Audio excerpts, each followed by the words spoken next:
Hi everyone, Emma here. I'm so excited to show you how to make this bracelet. This is a bracelet done on the goddess style bracelet. So if you're familiar with that, you'll have an idea of what I did, but I'm going to explain everything, show you how to do it. So yeah, so this is the clasp here, and this is basically just strung beads. And this is what it looks like. Now, I think when you're wearing it, you don't notice the line. I tried to figure out a way to do this so that in the regular goddess bracelets, these loops go on an angle. Let me see if I can, yeah, I can't do it for this one because it's strung, but let me show you an example with a larger jump ring. So if you bring those two together, then you don't see that wire, but this wire is so fine, but it's super, super strong. So you're not going to notice it. So I did try with a larger, this is a 10 millimeter closed jump ring, and this one is an 8 millimeter. Let me double check that here. So let me see. Yeah, that's an 8 millimeter jump ring. So these are closed, and the reason you use closed one is because this is so fine that if you didn't, it would, some might get through. So that's why I used a closed one. So let's take a look at what we have. So like I said, I did attempt it here. You could essentially put some beads there. I did try. It didn't look right. It, you know, definitely looked better with just the pearls and the gold closed jump ring. So you could do it for this one, but we're going to stick with this one. This to me is just very blingy. So these were made with these gorgeous pearls that I got from Beebeecraft. Let's talk about these pearls. They are wrinkle texture shell pearls. They're heavy. They're 10 millimeter round, and you get 40 on a strand. There's 5 strands for $31. They are just stunning. Let's take a look closer so you can see the texture on them. Just make it look stunning on a bracelet. So you need some stringing wire, beading wire, whatever kind you use. I just happen to have this satin gold that's super thin, so it's 0.3 millimeters thin, and you're going to need 2 strands of this. Now, depending on the size bracelet you're making, you're going to need, you know, a longer piece for a bigger bracelet. I bought this spool. It's got 1,000 feet. I don't worry too much about how much I use, but if you're using a small spool that you got, you know, somewhere like Michael's or Walmart, something like that, you might be a little more cautious. So just take the amount, the length of your wrist size that you're working with. Make sure you incorporate these beads are so big that it's going to suck up some of your thread on the inner aspect of it, so you actually need more to go around. So incorporate that, what you need for your clasp and whatever ends you're going to cut off. So you will need some type of closed jump ring. You could use an open jump ring and just make sure that they're closed really well. You're going to need a clasp. Now I'm, of course, going with the blingiest clasp I have. So these here have the bar across so you can get your wire through and attach it through there. I am using a spacer bead on each side. I tend to do that on my bracelets. I like to hide my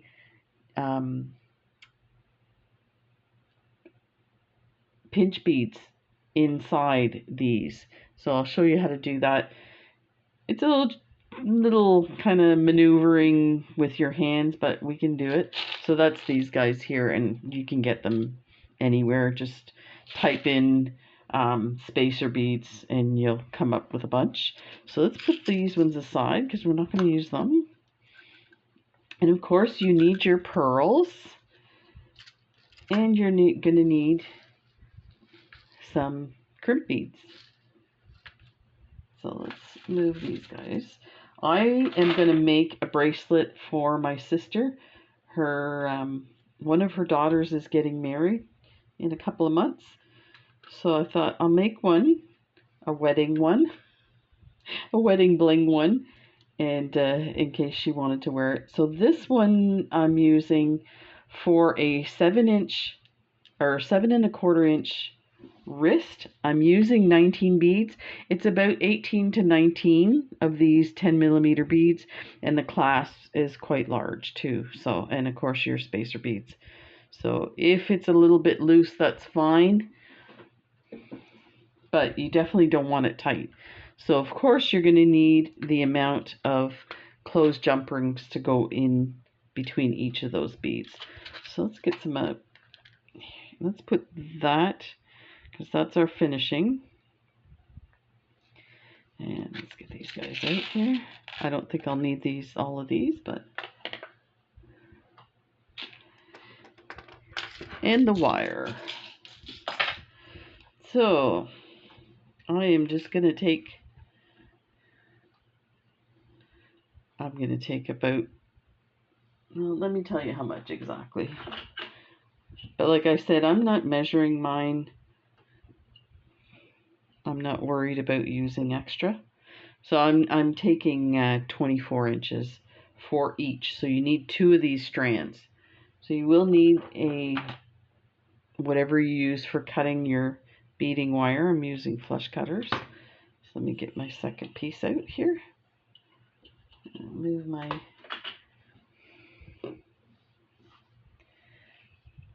wire here and cut that.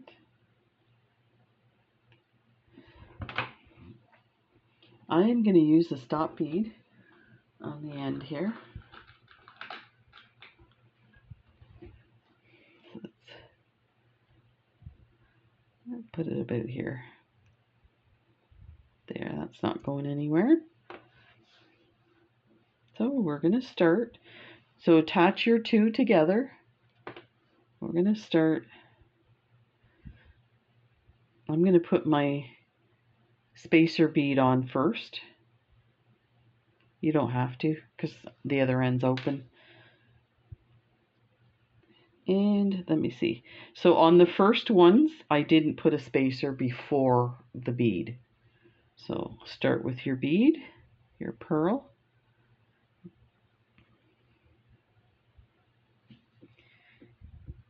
I'm just looking at this.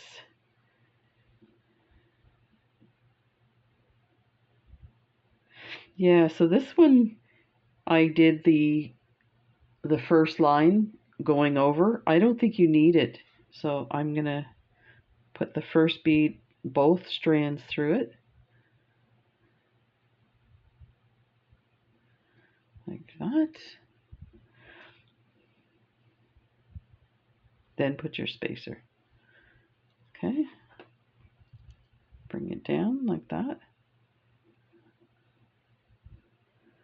Now you're going to separate them, because you're going to put one pearl, the next pearl is going to go on one strand. Like that. Then you're going to put that on there like that. Then you're going to put your closed jump ring. Bring that down. Let me just fix this here. It's getting all curled up. So this is what you should have for the first one.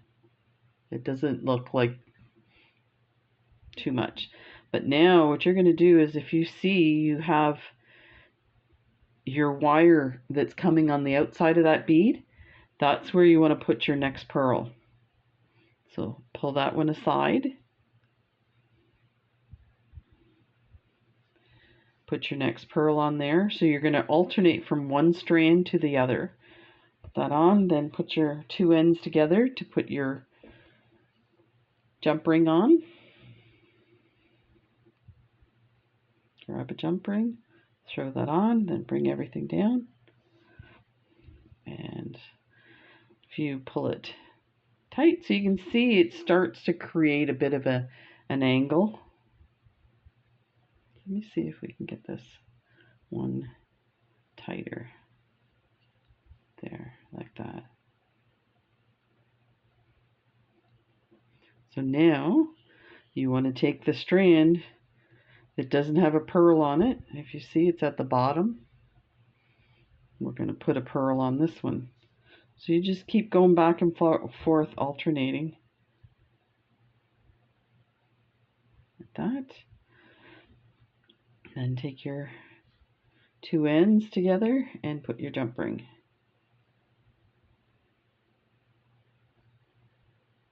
Like that.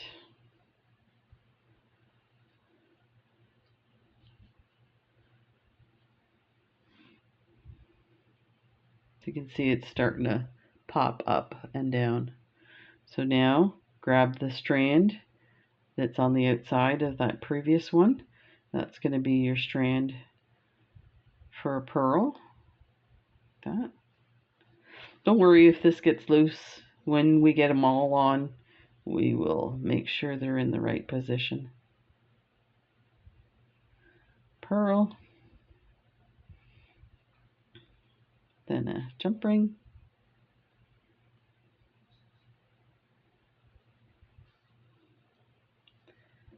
Like that.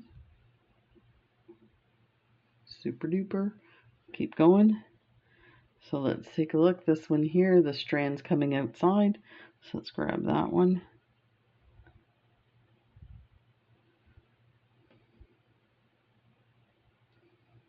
I really like this design, but I find it annoying. I'm the type of person, when I do my beading, I like my hand positions to always be on the work that I'm doing. And for this, you actually have to set it down and grab the strand that you need to put your pearl on, right? So it's that part I find frustrating, but that's just me. So you can see that's lovely. So let's get the two ends. It's funny what annoys people, eh?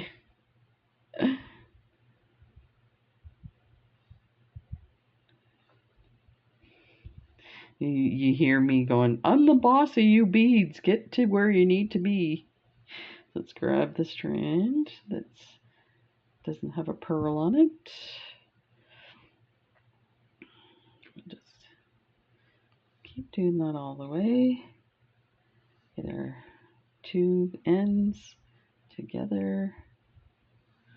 Bring it down. Grab the strand. Let me bring this down so you can see a little better.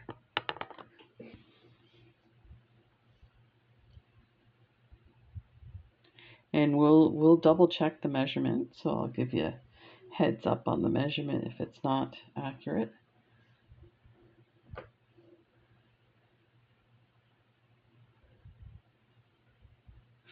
I don't know, they're doing the so my niece has already gotten married through City Hall, and I guess they're doing, I can't remember where they're, oh, I forgot the jump ring. Dominican, I think, is where they're getting married. So it's going to be like a beach wedding.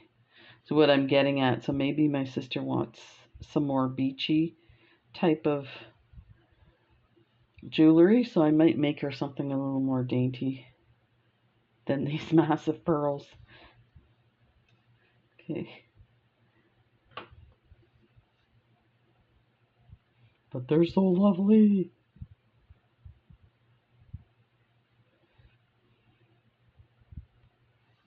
Put that on there. And grab the free one.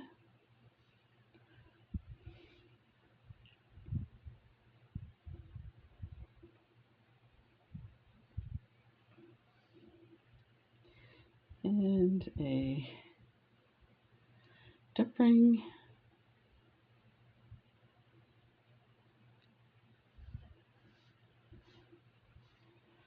So when you start to pull, let's pull one and then the other. I'll show you what it looks like.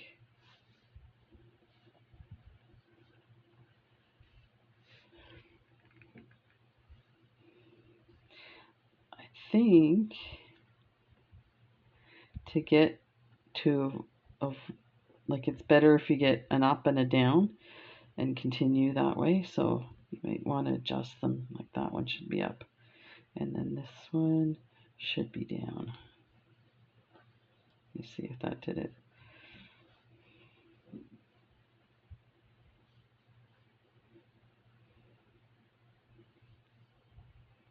Up, down, up, down, up, down. This should go that way. Nope.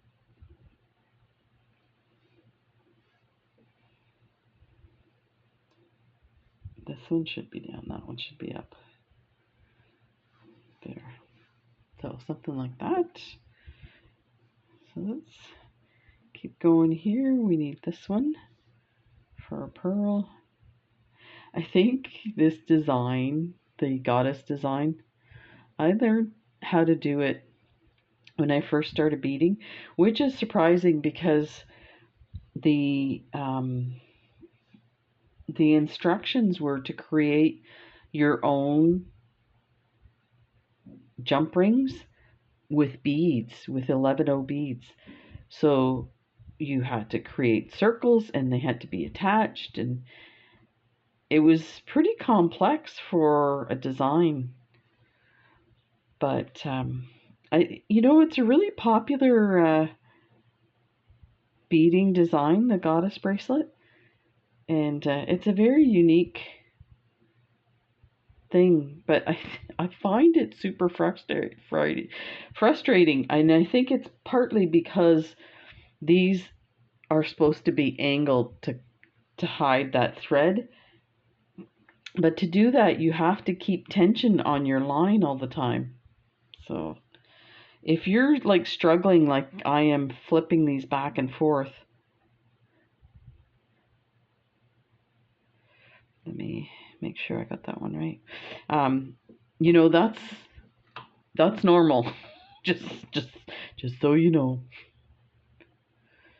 Goes through there, goes through. Okay. Need this one. I look at this and I think this should not take this long.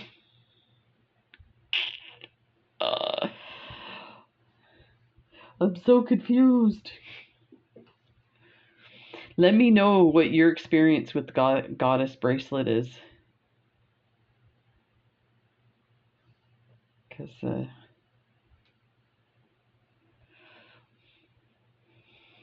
it's interesting because I did recommend it to my sister when she was starting beading, or she may have picked it on her own out of the videos I had, and she did a bunch of them. So I mean, it's definitely doable for, a new beader if you're like doing the individual seed bead loops. I think it actually fits better that way. And definitely the dimensions of the pearls make a difference. So I think you use an 8mm pearl. That might make this design work a little better. So, of course, I had to change it up. So there you go. Leave it to Emma. This would be lovely in a necklace too. Let's not talk about making it longer. We're frustrated enough. I think us beaders like to torture ourselves with complex designs.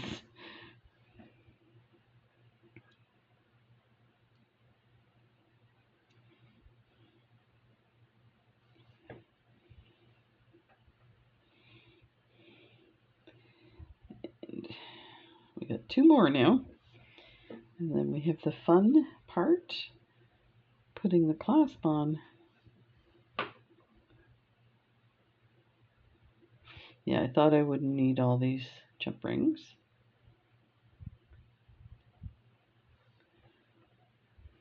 And this one. And then we won't need to put anything after this one. Actually, this can go in too. So put both strands in the last pearl. That. Put your spacer bead on. And I'm going to go through each of these to make sure that they're sitting the way I want them sitting.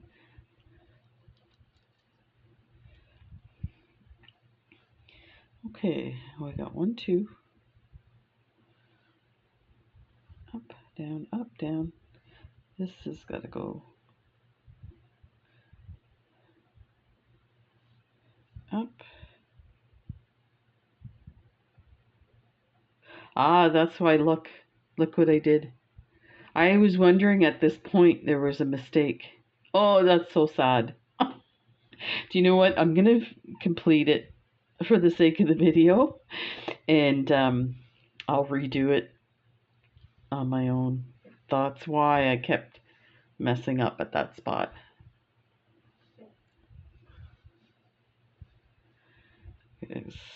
I never had that problem before. So there, let's get my mandrel out so I can measure this. So let's bring this down to the 7 1/4,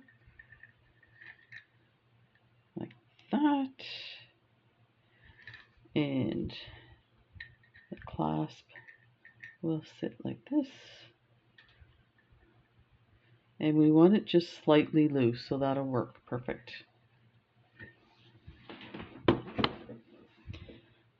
So let's start on this end. I am going to put a jump ring. Or a crimp bead. I don't know why I keep calling them jump rings. I'm double checking. Some of these are better quality than others. So you're going to slide your crimp bead on both ends at the one side, like both strands. You might have to do it individually here, like that. And bring it down. I'm going to get my clasp. So there's a front and a back to the clasp as well. So let's take this off. I'm going to open there. So I'm just going to add this piece here. Take both strands.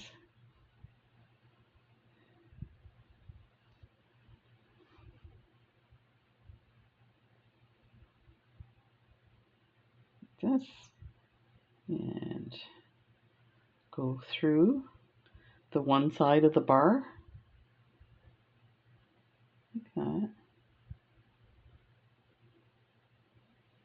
Bring it through. Then go through to the other side of the bar. Let me show you that. So go up.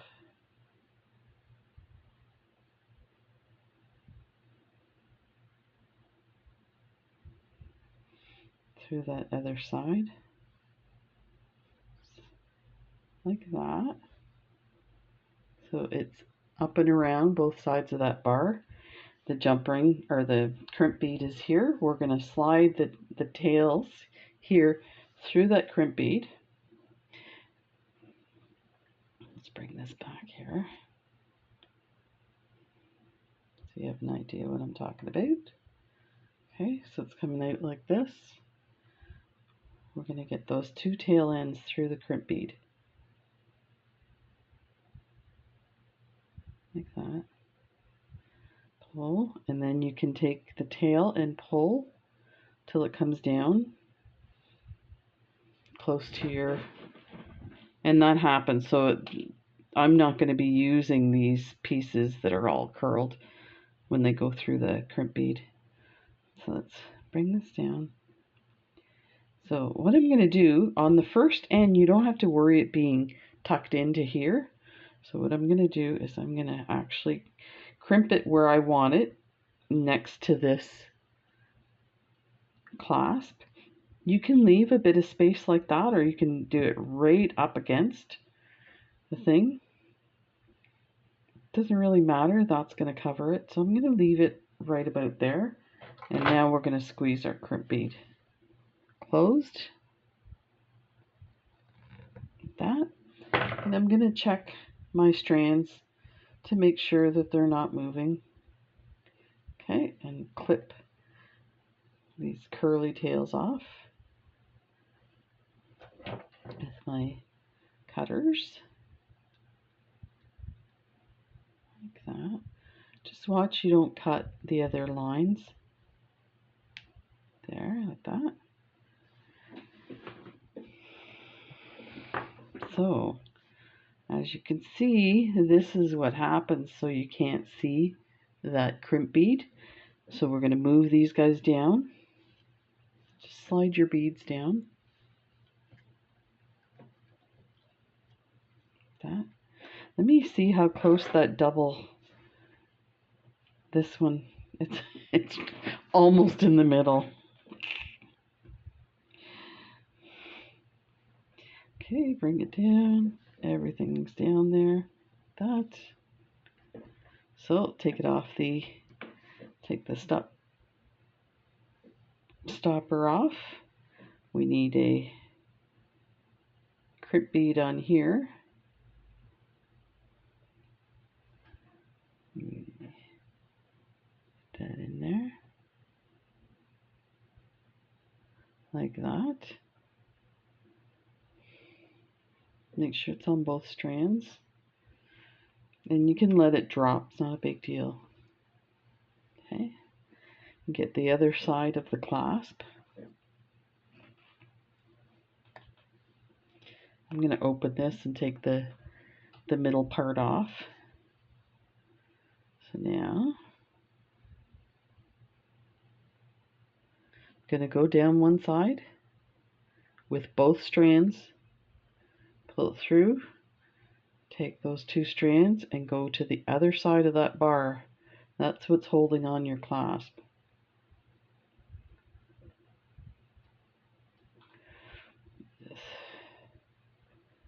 These guys here.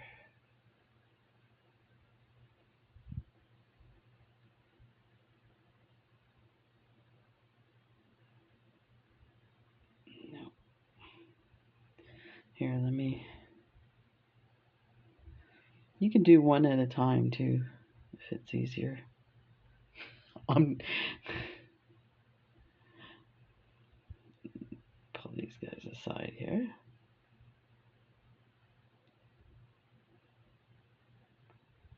There. They're on both sides. Okay. Pull that down. Go through your spacer bead with both strands and go through your crimp bead.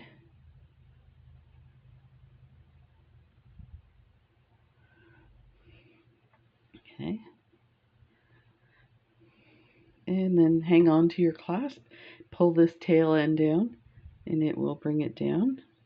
Now, what you want to do is pull your bracelet as tight as you can get it, but we're gonna leave the space here, so then once we crimp it, this can loosen up a bit. You kind of want them loose so that they'll fit on your wrist, but you need some slack so you can actually open this to get your tool in. Let's do it like that. Get your crimping tool in. And I'm going to hang on to it, and then I'm going to pull just to give me more space, and get that closed. There, so it's closed. pulling that. That's not going anywhere, those threads. So now we can cut them, or the wires. Just be careful you don't scratch your findings and your pearls. I'm going to fold that a bit so I can get in here. And get my tool in there. Like that. You can thread, some of your wire into the first pearl if you like. I never do. It's not that much. So then I'll just loosen it a bit. And this is what we have. So let's get these guys on. The first side. And the second side. And there's your bracelet. There we go. So you can see you don't see any crimp beads. And there's the other one. So when you're wearing this too, people aren't going to see the wire because you're going to be wearing it. You're going to see it from the side. That's the other thing. So hope you enjoyed that. Thank you to Beebeecraft. So don't forget, all the links are in the description. And the coupon code Emma10 gets you 10% off your entire order. And $25 or more is free shipping. So there you go. Thank you to Beebeecraft for another awesome collaboration. Take care, everybody. Bye.